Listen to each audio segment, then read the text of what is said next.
따로 예법이라고 일단 처음부터 지금 일단 저 좀 생각이 좀 달라요. 네?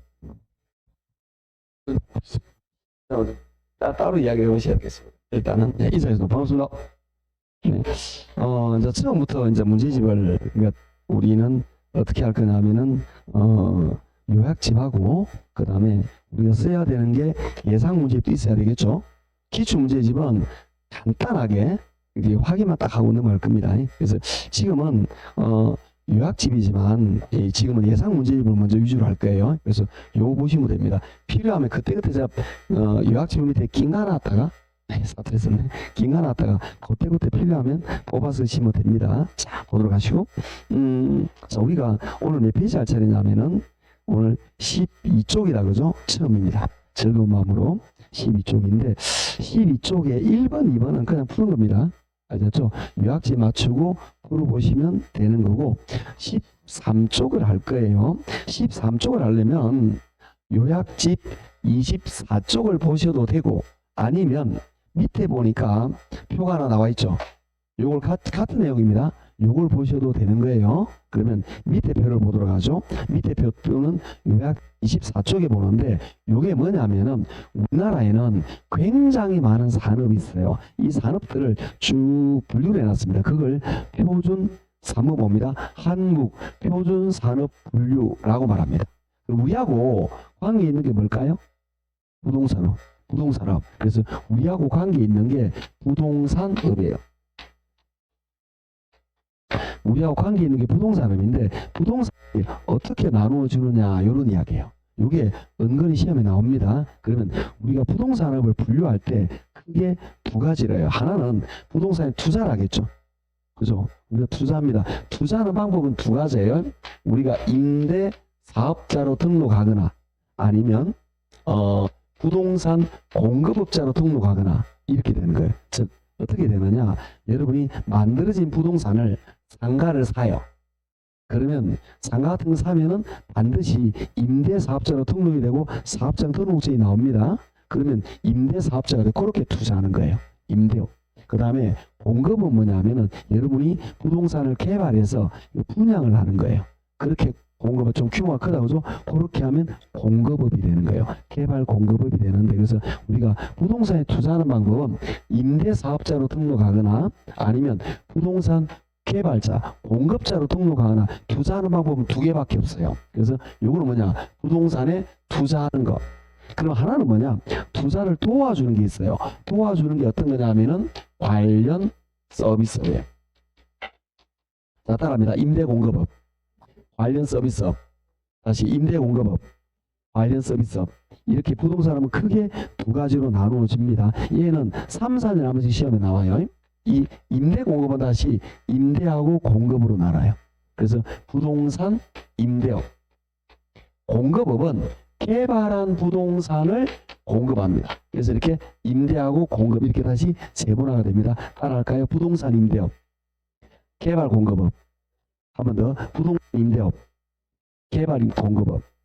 이렇게 딱 두 가지로 나눈다 이런 이야기죠. 여기까지 외워야 됩니다. 관련 서비스는 다시 두 개로 세분화가 되는데 이거는 요걸 도와준다 그랬잖아요. 그러면 도와줄 때 보유하는 동안에 임대부동산을 관리를 해줘요. 아니 선생님 원룸 같은 거 관리할 거 없잖아요. 자 생각을 달리 해봅시다. 원룸 같은 수준이 아니고 요게 대규모 1, 2, 3층은 상가가 있는 폭한물입니다. 그 다음에 4층부터 15층은 오피스텔이 있는데 금액이 한 500억 정도 되는 이런 상가와 오피가 붙어있는 이런 부동산이라고 볼 거예요. 아셨죠? 이런 부동산에 투자한다. 이거 여러분 관리 못합니다. 왜 관리가 안 되나? 관리비를 지로용지로 발부해야 돼요. 관리비를. 그뿐만 아니라 다 이 몇백 명을 계약서를 작성하고 세금 계산서를 발부해야 돼. 대부분 그래요. 이걸 개인이 할 수준이 아니고 엘리베이터 어떻게 하려고? 그래서 청소 어떻게 하려고? 이거는 개인이 할 수 있는 수준을 벗어난다 이런 겁니다. 그래서 이런 대규모 건물을 관리해 주는 겁니다. 그걸 부동산 관리업이라고 이야기를 해요. 그러니까 보유하는 건 도움을 주는데 보유하는 동안에 관리를 도와주는 거예요. 그 다음에 도움을 주는데 사고 팔 때 도움을 줘요. 그게 뭐냐? 중개, 자문, 그리고 감정평가업이에요. 따라합니다. 부동산 관리업, 중개자문감정평가업, 다시 부동산 관리업, 중개자문감정평가업, 이렇게 다시 세분화가 된다 이런 이야기죠. 어떤 개념이었냐면 다시 부동산을 투자할 때는 요렇게 아시겠죠? 그 다음에 요거에 대해서 도움을 주는 게 요거. 투자할 때는 요렇게 두 가지가 있다. 그 다음에 도움 줄 때는 보유할 동안에 도움을 주는 거, 사고 팔 때 도움을 주는 거, 이렇게 나누어서 이렇게 암기하시면 됩니다. 그 다음에 요까지만 여러분이 암기하시면 되는 거예요. 그 다음에는 쉬워요. 임대업 보니까 주거, 비주거, 기타 보셨나요? 그죠? 개발공급업도 주거, 비주거, 기타 보셨죠? 그 다음에 여기는 주의해야 됩니다. 주거, 비주거 있는데 뭐가 없죠? 기타가 없어요. 그래서 여기 시험 문제는 세 분류가 시험 나오면 여기서 나와요. 여기 없으니까. 여기 주거, 비주거, 기타, 주거, 비주거, 기타, 여기가 기타 없잖아요. 표시 보니까. 그 다음에 요거는 임대자문감정평가는 중개자문 그대로 중개자문감정 그대로 세분화되어 있다. 그죠? 그래서 요렇게 얘를 암기하시면 됩니다. 그러면 어디까지 암기해야 되느냐? 제가 볼 때는 여기까지는 암기를 하셔야 돼요. 제가 이걸 통해서 암기를 도와주고 있는 거예요. 지금 외워야 되는데 암기가 쉽게 잘 안 되니까 어떻게 만들어진 거 도와주고 있는 거고, 요 세 분 내용은 아까 말했듯이 외울 필요가 없어요. 얘만 외우면 되겠잖아. 주거, 비주거, 기타, 주거, 비주거, 기타. 여기는 주거, 비주거, 기타가 없다. 요것만 잘 외우면 되는 거니까. 자, 그래서 요건 이래 암기하셔야 되는 겁니다. 자, 3번을 볼 거예요. 표준분류산업상, 표준산업분류상, 부동산 관련 서비스에 해당되는 것은, 자, 요걸 물어보죠. 요거다, 그죠? 그런데 1번 기타 부동산 임대업 여기 있죠. 2번 기타 부동산 개발 공급업 여기 있죠. 3번 비주거용 건물 임대업 여기 있죠. 요거 여기 1, 2, 3번이다, 그죠? 4번은 요놈 없는 거잖아. 틀렸죠? 정답 몇 번? 5번입니다. 비주거용 부동산 관리업. 관리업에 기타는 없지만 비주거용 부동산 요거는 있잖아. 그래서 요놈 5번이 정답 이렇게 찾아요. 문제가 나오면은 요런 형태로 나올 가능성이 농후하다라는 이야기입니다. 그러니까 여러분은 이 분류를 외우셔야 됩니다. 그 외우는 걸 지금 도와드린 거예요. 그래서 집에 가시면 이걸 여러 번 써서 외우시고 요거 문제를 풀고, 자, 우리 수업은 어떻게 하는지 우리 감을 잡았죠? 일단 지금부터 7, 8일 동안은 일단 여러분이 예습을 해온다 그랬죠? 오늘도 좀 예습이 안 될 수 있겠지만 예습합니다. 즉 전체 분량에 어느 정도 나갈 게 다 미리 풀어오신다 그랬는데, 예습을 할 때 전부 다 풀기 어려우면 세 문제 하나, 네 문제 하나, 두 바닥에 하나 이런 게 풀어오시면 됩니다. 어떤 건지 알아셔야 되겠죠. 그 다음에 수업을 들으시고 그럼 집에 가면 뭐 할까요? 복습해야죠. 복습할 때는 어떻게 하느냐? 집에서 복습하실 때는 여기 있는 예상 문제집을 다시 확인하고 그 다음에 기출 문제지를 풀고 이렇게 해서 복습하시면 됩니다. 아시겠죠? 이런 느낌으로 복습하시면 된다. 이런 이야기입니다. 이렇게 해서 우리는 하나를 다루고 넘어가 볼까요? 4번도 같은 거냐 풀어보시면 됩니다. 자, 14쪽에 이제 그 부동산 개념을 볼 건데, 얘는 요약집 10쪽이에요. 그래서 요약집 10페이지에 나와 있는데, 거기에 어떤 내용인지 아주 간단하게 이야기를 할 거예요. 여기서 가장 중요한 개념은 뭐냐면은, 복합 개념의 부동산 안내입니다. 얘는 시험에 굉장히 잘 나오는 녀석이죠. 복합 개념, 요약집 10쪽에 보면 복합 개념의 부동산 요런 게 나와 있다, 그죠? 이걸 보시면 되는데, 얘는 복합 개념의 부동산이 뭐냐라는 거죠. 부동산을 이름 그대로 복합적인 개념, 다양한 개념으로 바라본다 이런 이야기인데, 다양한 개념 뭐 세 가지가 있었죠? 뭐더라? 법, 그렇죠. 경, 기 이렇게 되는 거죠. 법이라는 것은 부동산을 법률적인 개념으로 바라보는 거고요. 경이라는 것은 경제적 개념으로 바라보는 거고, 기라는 것은 기술적인 개념. 아직도 됩니다. 요약집 10쪽. 요약집 10쪽 보시면 됩니다. 아시죠? 그거 지금 하고 있는 거예요. 자, 그러면은 요렇게 복합 개념의 부동산이라는 것은 부동산을 요렇게 다양한 개념으로 바라본다. 부동산을 일반적으로 우리는 부동산을 돈으로 바라보죠. 재산.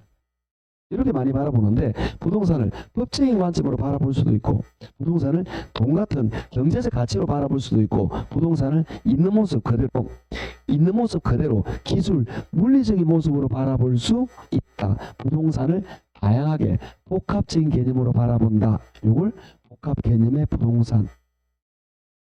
우리 다 해석 다 했는데 기초반에 이렇게 새로운 느낌 주시면 곤란합니다. 다 알고 있는 거 확인하는 거예요. 그럼 법률 개념은 뭐냐?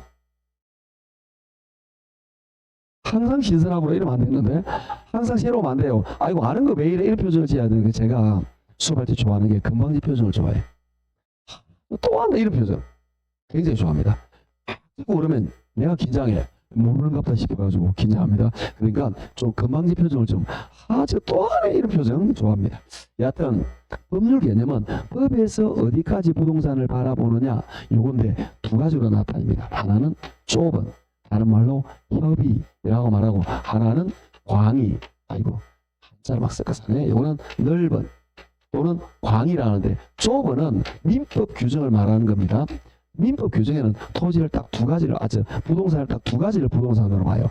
토지와 고정착물 요 둘을 좁은 의미의 부동산이라고 말합니다. 그러면 범위를 넓힌단 말이에요. 그럼 다른 법을 적용하겠죠. 그때는 토지정착물에다가 준부동산이라는 녀석을 더해줍니다. 준부동산은 자동차, 선박, 항공기, 공장재단, 광업재단 이런 것들도 부동산에 포함되는 거예요. 쌤, 자동차가 왜 부동산이에요? 이러면 곤란해. 예수를 충분히 한 겁니다. 그러니까 넓은 의미에 포함하면 부동산에 들어간다 이 말이에요. 자동차, 선박, 항공기는 전통적인 부동산은 아니라는 거지. 전통적인 부동산은 아니지만 넓은 범위로 가면 부동산 비슷한 면이 있다는 거죠. 그게 뭐냐? 예를 들어서 우리가 집을 대출받아서 저당권을 설정하죠. 그렇잖아요. 자동차도 저당권을 설정한다고. 그게 전통적인 부동산은 아니지만 부동산 비슷한 면이 좀 있다. 그래서 큰 의미에서는 부동산에 포함한다. 이런 이야기예요. 그러면 어떤 개념이냐? 우리가 법에서 부동산을 바라볼 때 토지 정착물만 부동산이다 이렇게 바라볼 수도 있어. 이게 민법 개념. 그런데 범위를 넓히면 토지 정착물, 자동차, 선박, 항공기도 법률적인 개념의 부동산으로 바라볼 수 있어. 이런 느낌입니다. 그러니까 어디까지 부동산으로 바라보느냐? 부동산 영역에 관계되는 내용인데 법적 영역을 말하는데 좁게 해석하느냐 아니면 넓게 해석하느냐 그 차이입니다. 경제적 개념의 부동산은 부동산을 말 그대로 경제적인 재화로 바라보는 거예요. 즉 부동산이 많으면 네 재산 많네? 자산으로 보는 거죠. 그리고 부동산을 자본의 구성 요소로 보는 거죠. 부동산을 이용해서 생산 활동을 합니다. 그래서 생산재로 사용되는 거죠. 부동산이 토지가 소비의 대상이 되기도 합니다. 토지도 생산될 수도 있고 생산재로 될 수 있고 소비재가 될 수도 있어요. 우리가 상상을 한번 해볼까요? 토지에다가 건물을 지어서 분양을 할 거예요. 그럼 토지는 생산재가 됩니다. 그런데 토지를 우리가 좋은 자연, 예를 들어서 경치가 좋은 봄, 가을 이럴 때 우리 그 가을 되고 하면은 남편하고 같이 이렇게 공원 같은 게 걸어가고 그러지 않을까? 손잡고? 그런 거 안 해? 예, 그럼 남편 말고 다른 남자하고? 그건 안 돼. 이럴 때 남편과 같이 이렇게 도로를 걸어 다니죠. 이거는 소비하는 거죠. 토지를 소비하는 거예요. 좋은 경치를 소비하는 겁니다. 그래서 토지, 부동산은 생산 요소가 될 수도 있고 소비재 역할도 할 수도 있다. 그리고 부동산은 매매 가능한 상품의 역할도 한다. 이렇게 부동산을 바라볼 때 경제적 개념의 부동산 이렇게 말합니다. 외워야 됩니다. 자산, 자본. 다시 따르면 자산, 자본. 생산재, 소비재, 상품. 다시 자산, 자본. 생산재, 소비재, 상품. 요거는 부동산을 경제적 재화로 바라본다라는 겁니다. 기술적이라는 말을 다른 말로 물리적 개념 이렇게 말하기도 해요. 제가 날치더라도 유학집에다 있는 거니까 알고 있는 것들 우리가 아주 기초적인 내용입니다. 그래서 기술적이라는 거는 부동산이 있는 그대로 즉 어떤 자연 환경이냐 주변 토양이 어떠하냐 주변의 지질이 어떠하냐 이런 것들 그 다음에 어떤 위치에 있느냐 도시 중심부냐 외곽이냐 건물이면 몇 층짜리냐 이런 것들을 기술적 개념이라고 말합니다. 따라합니다. 자연환경 위치 공간 다시 자연환경 위치 공간. 그러면 여기서는 시험 문제 가장 잘 나오는 형태는 뭐냐? 요걸 썩 달라요. 어떻게 나오느냐? 경제적 개념의 부동산을 자산, 자본, 생산재, 소비재, 위치, 공간으로 본다. 이것 때문에 틀렸죠? 이렇게 섞어서 낸다든지 아니면 좁은 의미의 부동산을 법률적 개념은 토지적 작물이다. 그 다음에 넓은 개념 부동산은 요렇다. 요런 걸 가지고 문제를 잘 내요. 그게 우리 교재 14, 15쪽에 나와 있는 문제인데 5번, 7번은 여러분이 풀고 문제가 쉬우니까 저랑 같이 6번을 풀 거예요. 쌤, 6번까지 시험에 나옵니까? 네, 나옵니다. 1번, 경제적 개념 부동산 간첩이 숨어있죠. 뭡니까? 자연. 그래서 요걸 틀리게 할 때 요걸 틀리게 잘해요. 왜? 자자자 비슷하잖아. 비슷한 느낌이잖아요. 그러면 선생님 자자생소사 이렇게 암기할까요? 그러면 안 된다 그랬죠. 그것 때문에. 그리고 시험에 뭐라고 나온 적이 있느냐 하면은 투자재 이렇게 나온 적이 있어요. 그 다음에 토질, 토양 이렇게 나온 적이 있어요. 그러니까 이게 전부가 아니라는 이야기지. 그럼 지문에서 토질, 토양은 자연환경의 개념이겠죠. 기술적 개념이 되는 거고 투자재로 바라본다는 건 부동산을 경제적 가치로 바라본다는 말이 되는 거죠. 이런 생산재나 자본재나 소비재 같은 투자재로 바라보는 거예요. 그러니까 이게 다가 아니고 이렇게도 나올 수 있다라는 거죠. 그러니까 단순히 자자생소상 이렇게 단순 암기는 위험하다. 위험하다라는 걸 여러 차례 말한 거예요. 이 개념이 어떤 개념인지를 받아들이고 적절하게 이해를 하셔야 되는 거죠. 그냥 우리말로 그냥 막 외우시면 조금만 문제를 비틀어도 틀려요. 아셨죠? 요게 부동산을 이런 경제적 가치로 바라보는구나. 경제적 재화로 바라보는구나. 부동산을 있는 토양 모습 그대로 바라보는구나. 부동산을 법적으로 어디까지 바라보느냐. 이런 관점으로 파악한다. 그게 복합 개념의 부동산이었던 거예요. 자, 1번은 경제적 개념은 자연 때문에 틀렸죠. 2번 물리적 기술적 개념은 자산 때문에 틀렸죠. 뒤에 둘이 밖에 있는 거죠. 그 다음에 정답은 3번입니다. 법률적 개념은 토지, 정착물, 공장재단, 광업재단을 뭐라고 말하죠? 준부동산이라고 그럽니다. 아셨죠? 요거 말하니까. 그 다음에 4번. 4번, 5번은 바뀌었죠. 자, 우리 용어가 복합 부동산 비슷한 용어가 어떻게 또 있냐면은 복합 개념의 부동산 말고 복합 부동산이라는 말이 있고요. 또 복합 건물이라는 말이 있어요. 요약집에 다 있는 것들입니다. 11쪽인가 12쪽 어느 절 있어요. 요것들인데 복합 개념의 부동산은 법경기가 나와야 돼. 부동산을 법률적, 경제적, 기술적으로 파악하는 걸 말하는 건데 그럼 복합 부동산은 뭐냐라는 거죠. 우리가 부동산을 이런 토지, 건물은 따로따로예요. 따로따로. 그러니까 우리가 토지는 토지 등기부의 등기가 되죠. 건물은 건물 등기부의 등기가 되죠. 물은 곤란한데 상식이 되는 겁니다. 이제는 당연히 그렇게 따로따로 평가하는 게 원칙이야. 그런데 우리가 집을 살 때 나는 건물만 있으면 되지 토지 없어도 돼. 그런 사람 없어. 다 같이 사요. 이렇게 함께 거래가 되는 걸 복합부동산이라고 이야기를 합니다. 토지, 건물이 별개의 부동산인데도 세트로 함께 거래가 될 때, 함께 부동산 활동의 대상이 될 때 복합부동산 이렇게 말하는 겁니다. 복합 건물은 뭐냐? 우리가 일반적으로 용도가 하나예요. 여러분이 살고 있는 아파트는 주거용이죠. 하나예요. 그 다음에 건너편에 상가가 있어요. 상가도 상업용만 모여있죠. 그런데 용도가 2개, 3개 섞일 수가 있어요. 대표적인 게 뭐냐? 건물인데 1, 2, 3층은 상업용이 있어요. 4층부터 15층은 주거용 오피스텔이 있어요. 주상복합 건물. 이해하시겠죠? 용도가 2개 이상인 경우에 복합 건물, 주상복합 건물 이렇게 말하죠. 용도가 2개 이상 섞인 걸 이렇게 우리는 복합 건물 이렇게 말을 합니다. 그래서 4번, 5번은 요걸 뒤집어 놨어요. 이해하시겠죠? 그래서 지문에서 외우듯이 좀 이건 아시면 좋은데 법, 경, 기 나오면 복합 부동산이에요. 이게 헷갈립니다. 그러니까 이걸 딱 지금 정확하게 암기해 놓으셔야 돼요. 나중에 이런 이야기를 제가 많이 하게 될 겁니다. 뒤로 앞으로 많이 하게 될 건데 어떤 거냐면 제가 바라볼 때 시험 문제는 우리가 문제가 몇 개인지를 알고 있죠. 몇 개인지 물어보지 마세요. 심각하니까. 그러면 40문제가 나온단 말이에요. 40문제가 나오는데 이걸 저는 좀 이렇게 나름대로 세 가지로 나누어요. 여러분 볼 때 똑같지만 제가 볼 때 차이가 있습니다. 첫째, 8개는 풀면 안 돼요. 계산 4개, 어려운 거 4개는 모의고사 때도 버리고 하는 겁니다. 원래 버리는 거예요. 4개, 8개는 버리는 겁니다. 그러면 32개를 푸는데 32개 중에서 15개 정도는 보면 정답이 나와요.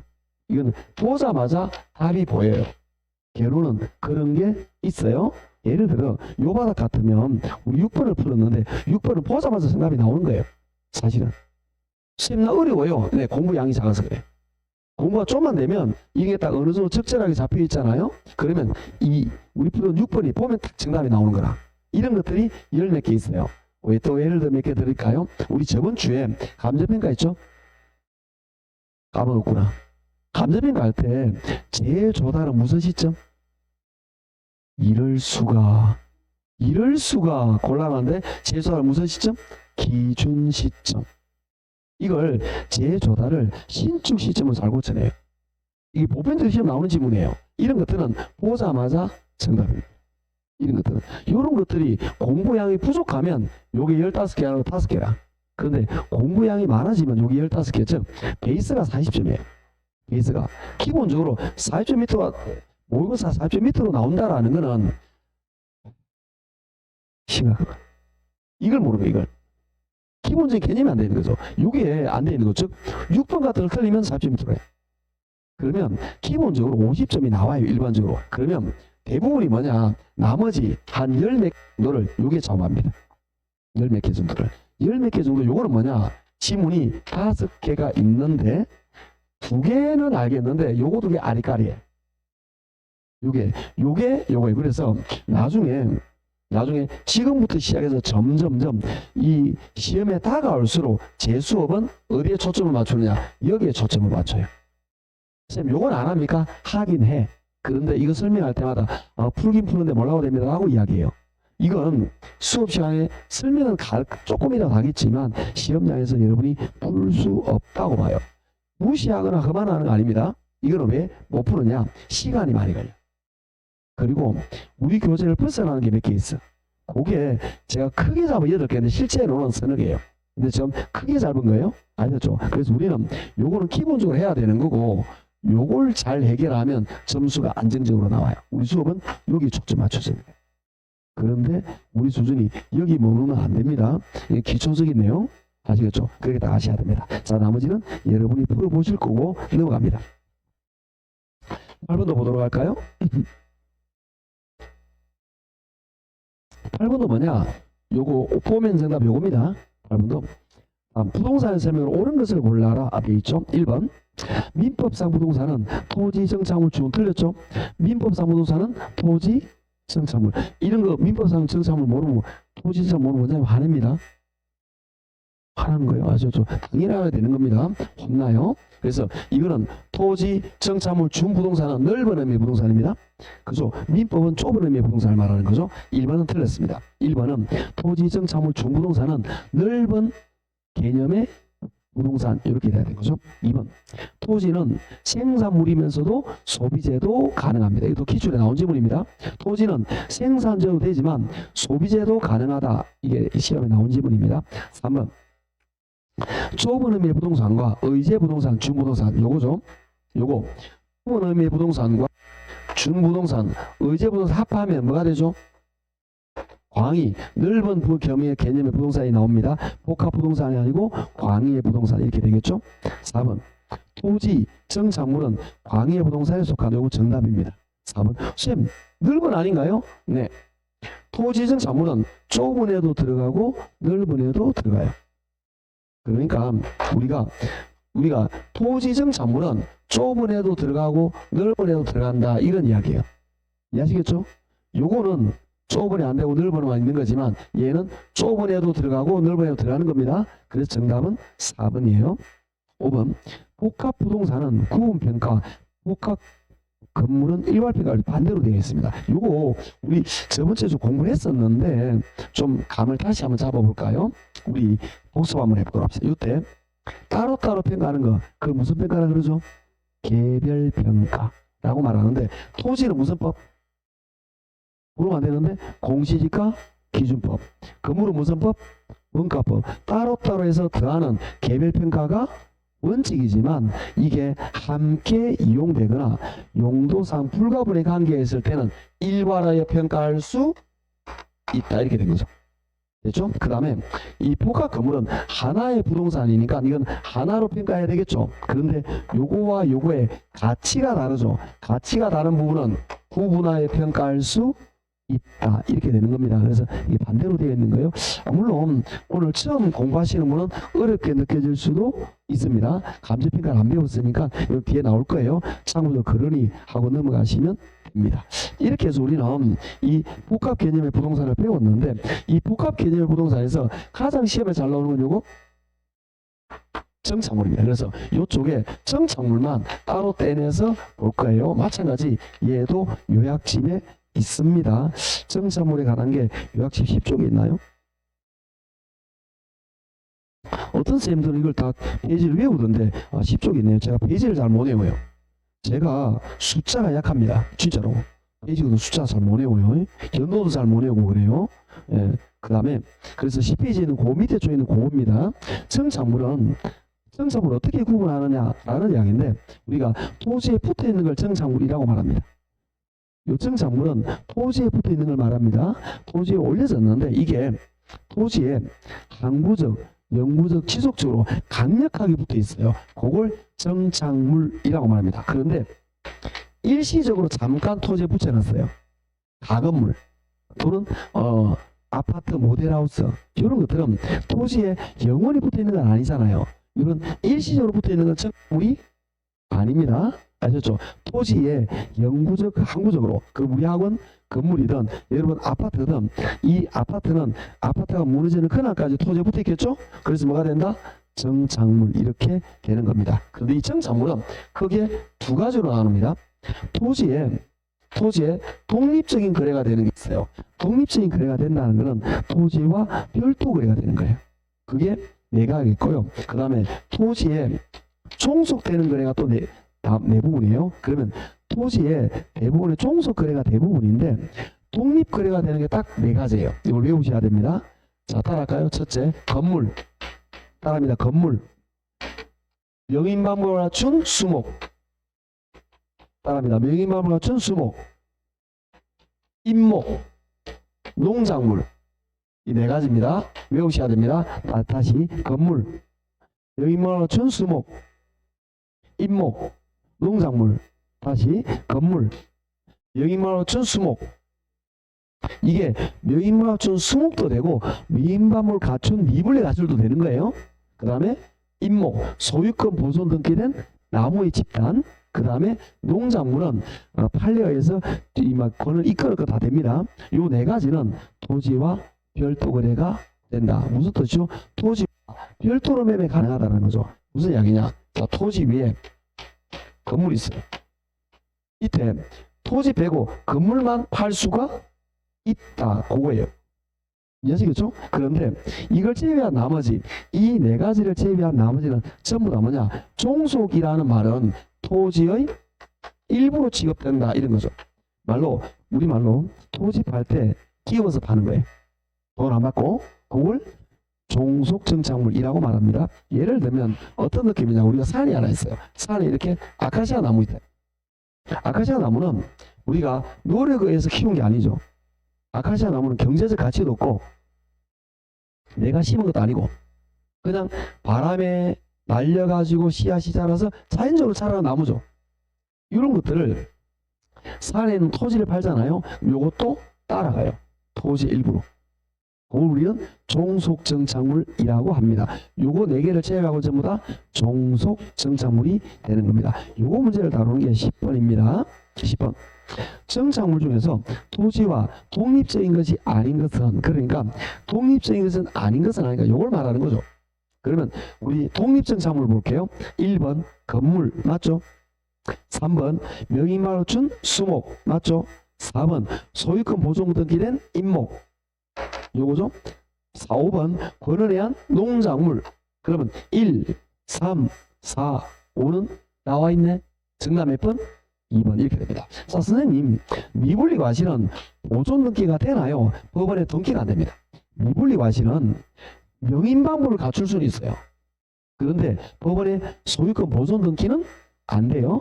그래서 거기에 밑에 해설해 봅니다. 동그라미 2번 중간에 해설 중간에 미분리 과실은 명인 방법 구비만 가능하고 등기는 불가능하다.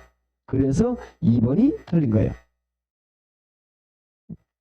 외우시면 됩니다. 이걸 아주 간단하게 얘기를 할 수가 있다. 뭐 이런 이야기죠. 자, 그 다음에 밑에 있는 11번은 난이도가 있어요. 11번은 감정평가 시험 문제가 나왔는데 우리 시험에 감정평가 문제도 가끔 섞여서 나옵니다. 우리 시험에 응용돼서 나와요. 똑같게 나오기도 하고 비슷하게 나오기도 합니다. 그래서 나중에 이제 시험이 다가오면 우리 올해 4월 달에 감정평가 시험 본 걸 이제 왜 거기도 부동산을 개론이 있으니까 그 문제를 제가 나중에 90월 때 다시 풀어요. 감정평가 내용이 우리가 연결되는 걸 푼다 이런 이야기입니다. 이런 것들이 대표적이에요. 그러면 11번을 볼 건데 11번이 좀 어려운 내용이에요. 자, 그런데 우리가 알 수 있는 걸 볼게요. 2번 먼저 봅시다. 개개의 수목은 명인반물을 갖추더라도 별개의 부동산 지급되지 않는다. 틀렸잖아요. 명인반을 갖추면 독립거래가 가능하잖아. 그죠? 명인반을 갖추면 독립거래 가능하죠? 2번은 틀렸습니다. 명인반을 갖추면 별개의 부동산 지급된다. 왜? 독립정착물이니까. 3번 토지에 정착된 담장은 여기 있나요? 없죠. 그럼 요거죠. 요거잖아요. 요거는 종속 정착물이죠. 토지에 따라가는 거지 별도 거래가 안 되는 거죠. 3번 담장은 별개의 부동산. 틀렸죠. 별개의 부동산이 아니고 토지거래 종속됩니다. 5번 임목에 의한 관한 법률에 의한 소유권 보존 등기를 한 임목은 토지와 분리해서 양도할 수 있다. 요거죠. 임목은 독립거래가 가능하다. 여러분이 만약에 2번, 3번, 5번을 답으로 택했다면 죄송하지만 기초가 부족합니다. 이거는 기초가 부족하면 이렇게 되는 거예요. 이 내용을 명확하게 이해 암기하면 틀릴 수가 없어요. 이해하시겠죠? 그러면 1번, 4번은 뭐냐? 1번, 4번은 우리 교재에 없는 거예요. 그래서 4번 먼저 볼게요. 자동차에 대한 압류 등록은 자동차 등록원부에 의한 이게 정답인데요. 옳은 건데 우리 교재에 없어요.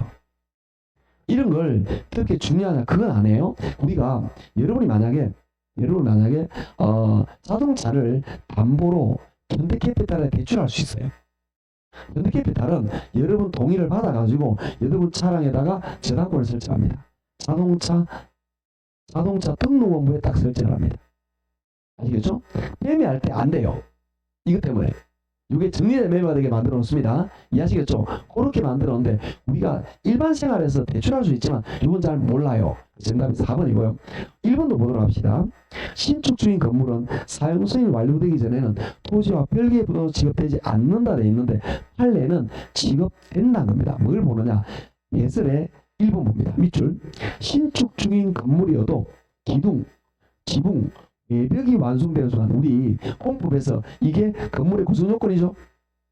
건축물의 구성 요건입니다. 이게 완공되는 순간 등기나 사용승이 없더라도 이거는 독립된 부동산 지급한다는 것이 판례의 입장입니다. 아시겠죠? 선생님 이걸 어떻게 알겠냐고. 네, 알 수가 없지. 그러니까 우리가 아까 제가 말했잖아요. 우리 수업에 배운 것도 있고 안 배운 것도 섞여 나와요. 배운 것만 가지고 문제 푼다. 안 됩니다. 배우지 않은 이런 내용도 시험에 나올 수가 있지만 우리는 어떻게 되는 거죠? 우리가 아는 내용, 수업에 배운 내용을 가지고 정답을 찾아가시면 되는 거다. 아시겠죠? 그렇게 찾아가면 이런 것들도 결국은 해결이 가능하다라고 보시면 됩니다. 이걸 통해서 한번 배우시면 되는 거고. 자, 넘어갑시다. 어려운 게 12번이에요. 12번은 좀 어렵습니다. 요렇게도 시험에 나온 적이 있으니까 요 비슷한 문제인데 12번이 어려운 이유가 뭐냐면 이게 우리가 지금 정착물에서 요거 지금 여기 정착물이라는 말을 사용하잖아요. 요 정착물을 뭘 말하느냐면 지워버렸는데 요 정착물은 토지의 정착물입니다. 민법에서 말하는 그 정착물을 말하는 거예요. 그런데 일반적으로 이걸 토지 정착물이 아니라 또 건물에도 정착물이 있어요. 이걸 건축 설비, 건물 정착물 픽처스라고 말합니다. 이거 어떤 개념이냐면, 자, 건물이 있어요. 자, 예를 들 때 뭘 예를 많이 들었냐면 창문을 예를 많이 들어요. 창문은 저기 유리 샤시로 되어 있죠. 유리 사시는 부동산이 아니죠.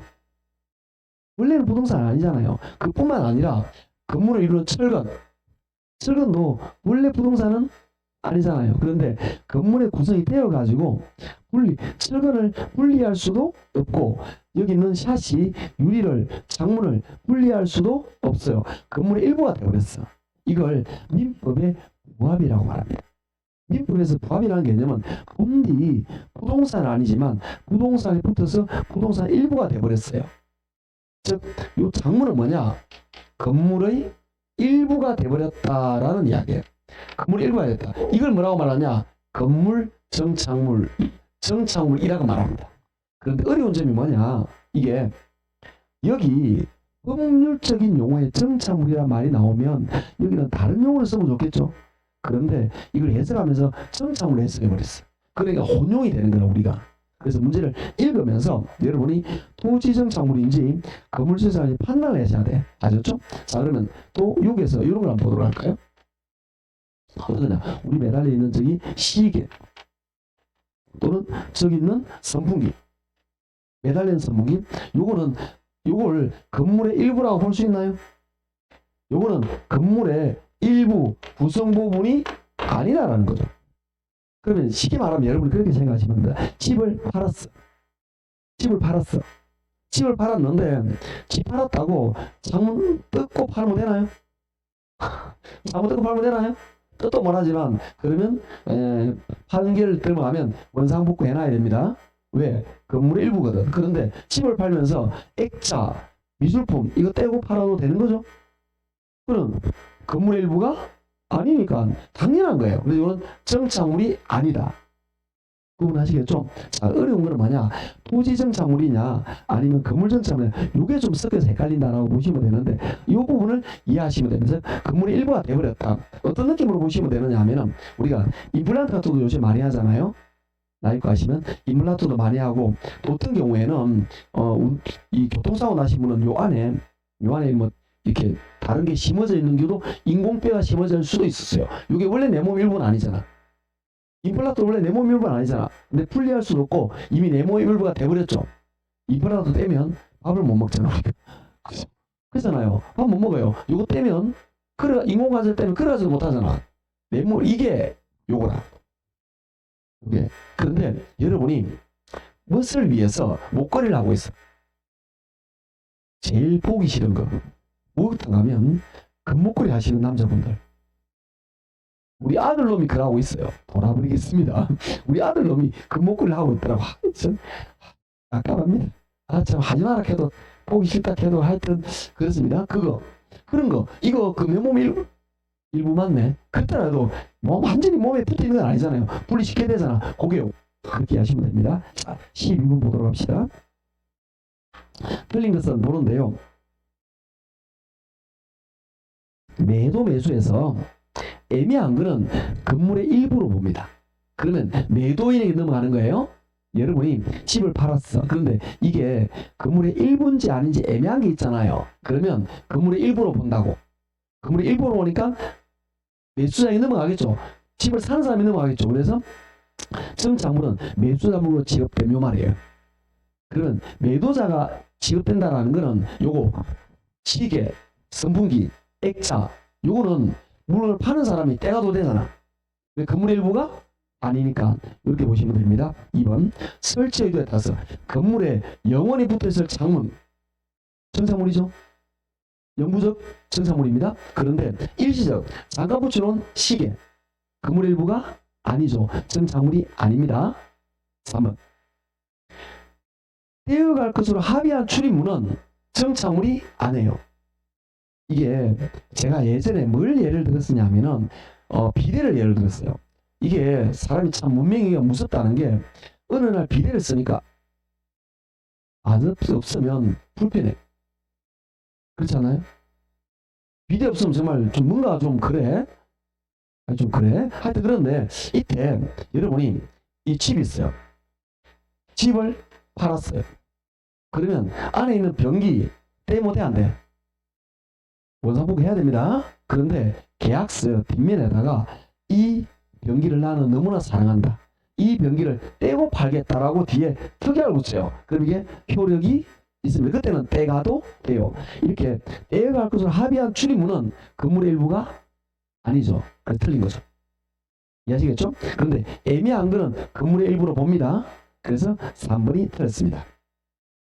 4번 경작 노력이 없는 단체임. 요거는 뭐냐? 요게 좀 애매한 문이 요 부분이에요. 여기에서 우리 종속정착물에서 아까 말한 다년생 식물, 아까 아카시아 나무 이야기 들었잖아요. 요거는 경작 노력이 있는 단생 식물은 종속정착물이에요. 토지와 분리가 안 됩니다.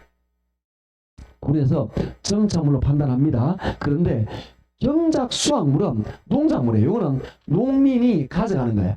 토지 일부가 아니란 말이에요. 독립이니까. 그래서는 정착물이 아니다 보면 경작으로 떨어져 나가면 정착물 아닙니다. 그렇게 바라보는 거예요. 경작자 소유다 이런 이야기입니다. 임대차에서 임대인이 설치하면 여러분이 예를 들어서 그 오피스텔을 그 집을 세를 얻어가지고 1년 동안 나와 살았어요. 여러분이. 그런데 오피스텔에 요즘 원룸에도 대단하대요. 이제 저는 이제 왔다 갔다 힘들어서 대구 쪽에 방을 지금 구한다고 알아보면 보니까 원룸에 TV, 냉장고, 세탁기 다 있더만. 여러 가지 다 붙어 있더라고. 아싸. 그러니까 이사할 때 굉장히 편하잖아. 옷만 들고 오면 되잖아. 그죠? 옷만 들고 오면 되는데 여하튼 그렇게 되는데 저는 이제 자유의 몸이 됐습니다. 예, 주말에만 집에 갑니다. 좋아 죽겠습니다. 여러분이 만약에 이런 마음을 가졌다고 봅시다. 자, 같은 나만 이런 생각하는 거 아니죠? 다 이런 생각하죠? 원래 그런 겁니다. 뭐 오래 살았으니까 아싸 이런 느낌입니다. 여러분 그렇게 됐을 때 원래 붙어있는 요거 이거 집주인이 임대인이 설치했죠? 1년 지나고 이거 떼가면 돼 안 돼? 왜? 건물의 일부니까. 그죠? 임대인이 설치하면 떼가면 안 돼. 정착물이야. 그런데 여러분이 여기에 브라인드를 설치했어요. 창문이 너무 커. 부끄럽잖아. 브라인드 몇 분이시면 그때는 설치했어. 누가? 내가. 임차인이. 나중에 떼가도 되겠죠. 임차인이 설치한 거는 건물의 일부가 아니다. 이해하시겠죠? 그게 지금 5번입니다. 이런 느낌인데, 자, 그러니까 이것도 복합 개념의 부동산도 너무 쉽어 보이지만 문제가 나오면 집중하지 않으면 틀려요. 그래서 복습하셔야 됩니다. 그러니까, 나 들으니까 알겠어. 그러면 안 돼.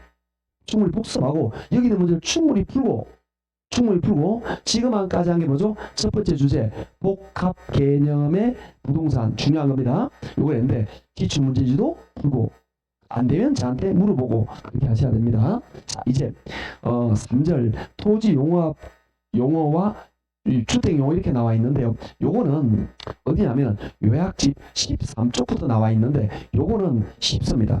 간단하게 다루도록 할게요.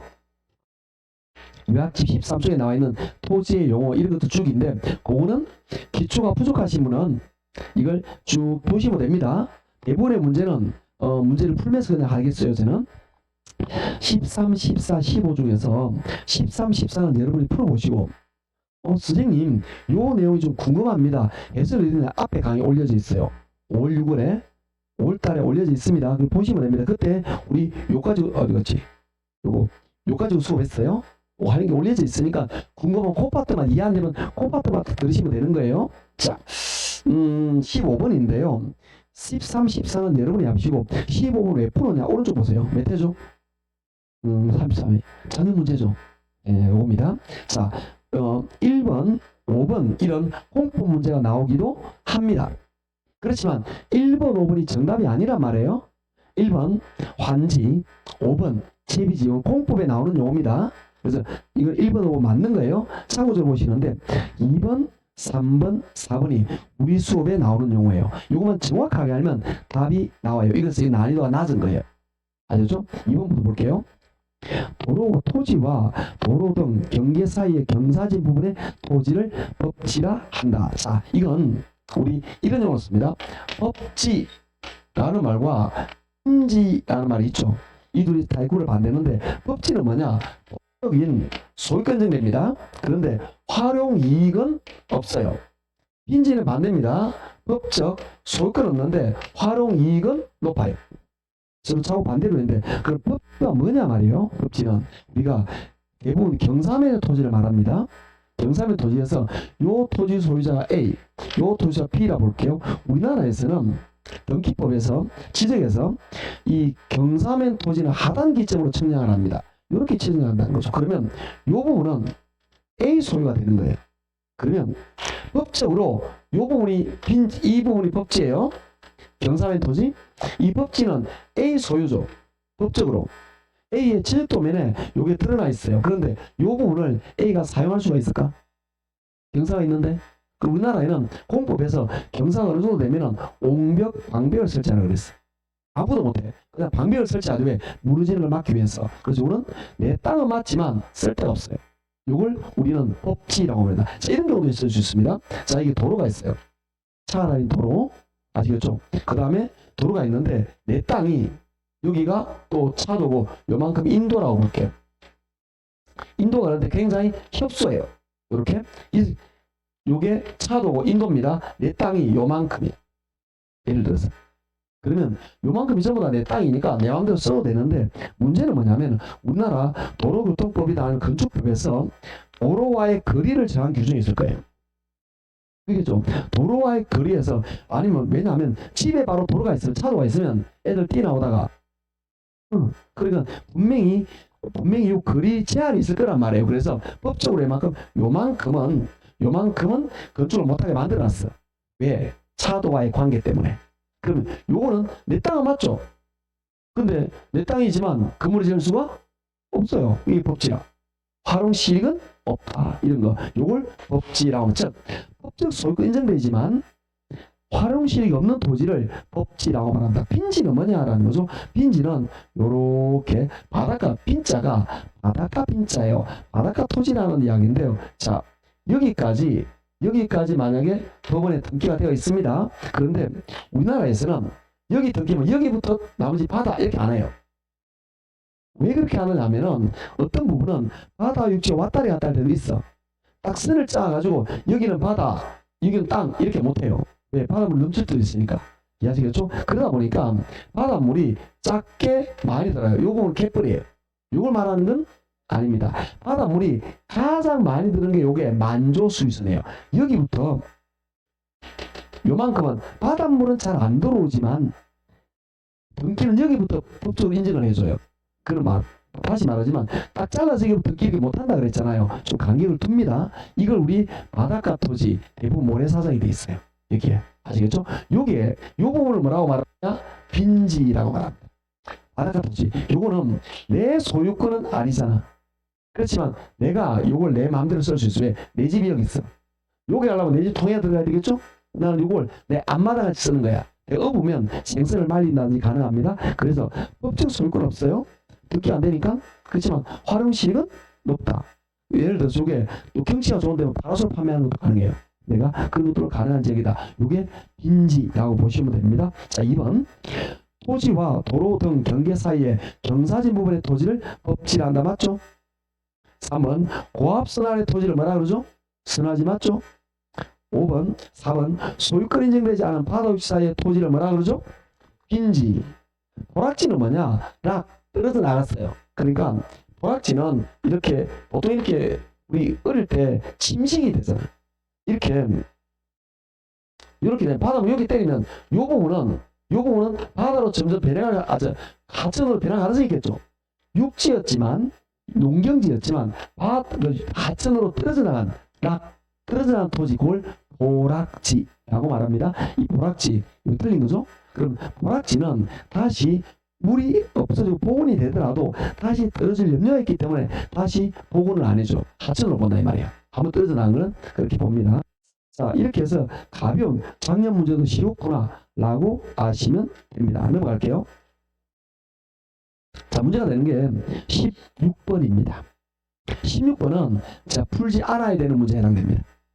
왜? 지문이 5개인데 하나만 정답만 우리 내용이고 나머지는 전부 다 공법 내용이에요. 그래서 아까 제가 포기할 문제 있다 그랬잖아요. 물론 여러분이 지금 감이 있으면 해결합니다. 차례대로 보도록 할게요. 왜 틀린지를 얘기를 합시다. 자, 정답 먼저 볼게요. 정답은 3번 부지입니다. 부지는 일정한 용도로 제공있는 토지를 말하며 도로, 하천, 철도 등의 바닥 토지에 사용되는 포괄적인 용어다. 이걸 말할 때 이렇게 제가 말했습니다. 대지, 택지, 부지 이렇게 분류를 해요. 그러면 이게 포함관계 있어요. 이렇게 이 포함관계 있는 거죠. 그러면 어떤 포함관계 있느냐 하면 대지는 주거, 상업의 목적의 토지를 말하고요. 택지는 주거, 상업, 공업, 주상공, 건축 가능한 토지를 택지라고 말합니다. 부지는 건축 가능한 토지도 부지고요. 건축이 안 되는 토지, 하천, 도로, 철도, 건축 안 되잖아요. 이런 토지도 부지입니다. 그래서 부지는 굉장히 포괄적인 용어입니다. 주거, 부지, 상업, 부지, 공업, 부지 가능하고요. 도로, 부지, 하천, 부지, 철도, 부지 가능합니다. 건축 가능도 부지요. 건축 안 돼도 부지다. 이해하시겠죠? 이렇게 이해하시면 됩니다. 그래서 정답은 3번입니다. 자, 정답은 우리 수업 내용인데 나머지는 전부 다 벗어나는 겁니다. 1번부터 볼게요. 1번에서 공간정보의 구축 및 관리에 관한 보면 옛날 취재법을 말하는데요. 여기에서 인공수로, 자, 이걸 제가 예전에 요 요약 수업할 때 제가 이걸 간단하게 언급했어요. 그러면서 뭐라고 했느냐, 공부하시다 보면 국어와 유지를 구분을 잘못해요. 공부하시는 분들이. 지적에서 마찬가지입니다. 이걸 구분하는 방법을 제가 이야기했잖아요. 어떻게 하느냐, 하천국어 이렇게 배우라고. 따라합니다. 하천국어. 다시 하천국어. 국어는 하천에 붙이세요. 다시 하천국어. 무슨 이야기냐, 얘 둘은 흐르는 물이에요. 하천은 크게 흐르는 물, 국어는 여기에서 이게 물기를 따로 빼는 작은 물길, 농사를 그 또랑요, 농사를 이렇게 빼놓은 요 물길, 인공수로, 요걸 국어라고 말합니다. 유지는 뭐야? 고인물이죠. 그러니까 연못, 저수지, 댐, 고인물입니다. 둘 다 물이지만 흐르는 물, 고인물. 그러면 1번은 인공수로, 물길이죠. 그래서 뭐가 돼야 되죠? 국어가 되어야 됩니다. 유지 틀렸습니다. 2번, 건축법령상 우리 자산 전문 연교 건축이 기억나죠? 공부에서 나온 그거 다루는 거예요. 그거 다루는 건데 여기에서 운전학원, 정비학원, 무도학원은 학원으로 분류되지 않습니다. 여기 말하는 공만학원들 위주로 말하는 거고요. 운전과 정비학원은 밑에 해설 보면 됩니다. 자동차 관련 시설로 분류되고요. 그 다음에 무도학원은 위락시설로 분류가 됩니다. 아시겠죠? 요건 자세한 내용은 공부 시간에. 그 다음에 4번, 주택법령상 도시학 생활주택 아닌데요. 주택 외의 건축물과 부속 토지로서 밑줄 주거시설로 이용 가능한 시설. 이게 뭐냐? 주택은 아니지만 주거로 가능한 시설, 이걸 공법에서 준주거라고 말합니다. 그러니까 주택은 말 그대로 주택이에요. 주거 목적으로 사용되는 주택을 말하는 거고요. 준주거는 주택은 아니지만 주택의 용도로 사용되는 겁니다. 어떤 것들이 있느냐 하면은 공법, 건축법에서 세운 거 생각하시면 됩니다. 주택법에서 세운 거 생각하시면 됩니다. 다중, 고시원 같은 거, 그 다음에 민복주택, 실버주택, 그 다음에 오피스텔, 주거 오피스텔, 그 다음에 기숙사. 요거 주택 아닙니다. 그런데 주택 용도로 사용되죠. 요런 걸 뭐라 그러죠? 준주택이라고 말합니다. 그래서 4번은 도시형 생활주택이 아니고 준주택입니다. 틀렸고요. 그 다음에 5번은 또 우리 공부 내용입니다. 5번은 공부 내용인데 이건 건부지가 아니고 끝에 봅니다. 건축하면서 남겨놓은 일정 부분의 토지, 이걸 뭐라 그러죠? 공지, 공터라 그럽니다. 공지. 어떤 개념이냐? 자, 토지가 있어요. 토지가 100이면 이 100 토지에 전부 다 건물을 짓지를 못합니다. 공법에 나오는 건폐율이라는 게 있어요. 요 중에서 만약에 60%만 건물이 들어서 있습니다. 이렇게? 그러면 요 부분은 비워놓았겠죠? 요걸 뭐라고 말하냐? 비워놓은 요걸 우리 뭐라고 말하냐면 공지, 공터, 공지라고 말합니다. 그래서 요놈도 건물지가 아니라 공지다. 이렇게 보시면 됩니다. 자, 오른쪽에 18번입니다. 토지에 관한 또 용어입니다. 배운 대로 그대로 보시면 되는데 좀 용어가 어려운 용어 조금 섞여 있어요. 여기서는 그 중에 첫 번째 우리가 꼭 아셔야 될 게 뭐냐?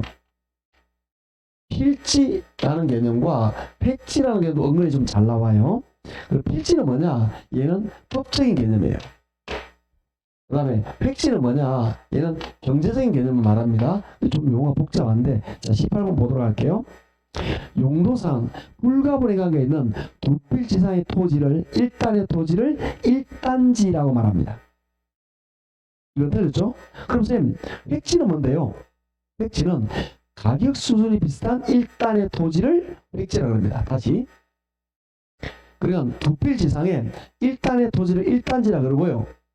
일단지 중에서 가격 수준이 비슷한 토지를 획지라 그러는 거예요.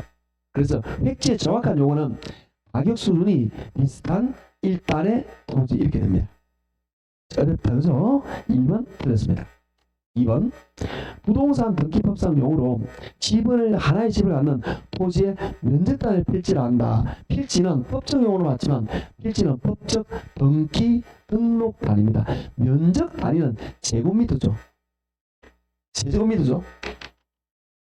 옛날에 평이라 그랬잖아요. 그죠? 요즘 이렇게 이게 면적 단위죠. 우리 면적 단위로 등기다. 즉 필지로 등기한다. 이렇게 보시면 됩니다. 2번도 기출지문이가 주위에서 보셔야 됩니다. 법적에만 넘어가면 안 돼요. 법적으로 등기 등록 단위다까지 바로 오셔야 됩니다. 후보지 이행지는 바뀌는 토지인데 바뀌고 있는 도중이죠. 자, 예를 들어서 우리가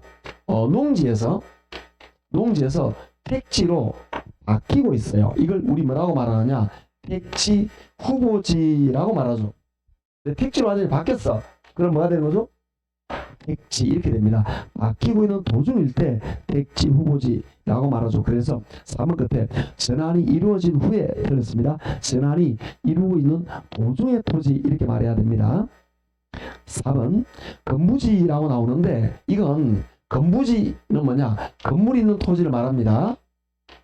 자, 여기는 토지가 있어요. 토지 위에 건물. 이걸 건부지라고 말합니다. 낮이는 뭐냐? 토지 위에 아무것도 없어요. 구분하시겠죠? 건물이 있으면 뭐죠? 건부지. 건물 없이 깨끗한 토지는 낮이. 이렇게 됩니다. 그러면 여기서 일반적으로 토지 가격만 비교하잖아요. 그럼 얘가 더 높아요. 선생님, 건물 때문에 비싸잖아요. 건물 때문에 그런 거라. 건물 빼고 나면 얘가 있어요. 토지끼리 비교하면 왜 그러냐면 얘는 건물 때문에 토지가 사용제약을 받아요. 그래서 이 제휴가 아닙니다. 그래서 얘가 높아요. 그럼 얘가 낮잖아요. 이걸 우리 뭐라고 말하느냐? 건부 감가. 얘가 낮다 이런 이야기입니다. 그래서 4번 틀렸죠. 건부 감가에서 건부지가 낮게 평가된다. 이렇게 돼야 되겠죠? 5번 봅니다. 택지는 주, 상, 공. 누구죠? 정답은 5번입니다. 주상공, 건축 관한 토지를 택지. 이렇게 말을 합니다. 힘드니까 하나만 하고 시도를 할게요. 꼭 와야지. 자, 넘어가시죠. 20번입니다. 22쪽에 20번. 제가 안 하고 넘어가는 걸 여러분 푸셔야 됩니다. 20번인데, 옳은 것을 골라라 돼 있는데, 지문이 6개가 나오잖아요. 정확하게 6개를 모르더라도 한 2-3개만 정확하게 하면 답이 나옵니다. 원래 이런 지문들은 100% 아는 것도 중요하지만 3개, 4개를 정확하게 어스름하게 알면 안 돼요. 정확하게 알아야 됩니다. 자, 휴한지, 유유지 이렇게 말한 적이 있죠. 휴지와 휴한지는 섞어서 잘 냅니다. 구분하는 요령 첫 글자만 봅니다. 논리는 시는 투기목적으로 놀리고 방치하는 토지는 유휴지. 첫 글자 보면 됩니다. 그 다음에 농사를 짓다가 지력계획을 위해서 정상적으로 쉬고 있는 토지를 휴한지. 그래서 기억은 틀렸죠. 바람직하지 않게 놀리는 토지는 뭐죠? 유유지죠. 기억 틀렸습니다. 니은 법치는 사적 소유권 인정되나 활용실이 적은 토지다. 반갑죠? 맞는 겁니다. 아까 했던 거예요. 니은 맞습니다. D컷. 타인의 토지에 둘러싸여 직접 도로 연결되지 않는 걸 뭐라 그러죠? 맹지라 그러죠. 이 정도만 하면 답이 나와요. 거의. 기억 D컷 틀렸잖아. 기억 D컷 있으면 안 돼. 기억 D컷. 기억 D컷 없는 것만 찾아. 기억 D컷. 그러면 2번, 3번, 5번 3개나 있네. 사다리네. 대부분 요쯤 되면 답이 둘 중 하나 압축이 됩니다. 아셨죠? 자, 그 다음에 리얼 보면 이렇게 표본지라는 거는 이런 측정을 위해서 샘플러 뽑은 토지를 표본지 리얼 맞는 겁니다. 그래서 표본지가 있고 표준지가 있어요. 요 기출 문제 자세히 보면 기출 문제에 나오는 그 문제를 자세히 보시면 됩니다. 아니죠. 이게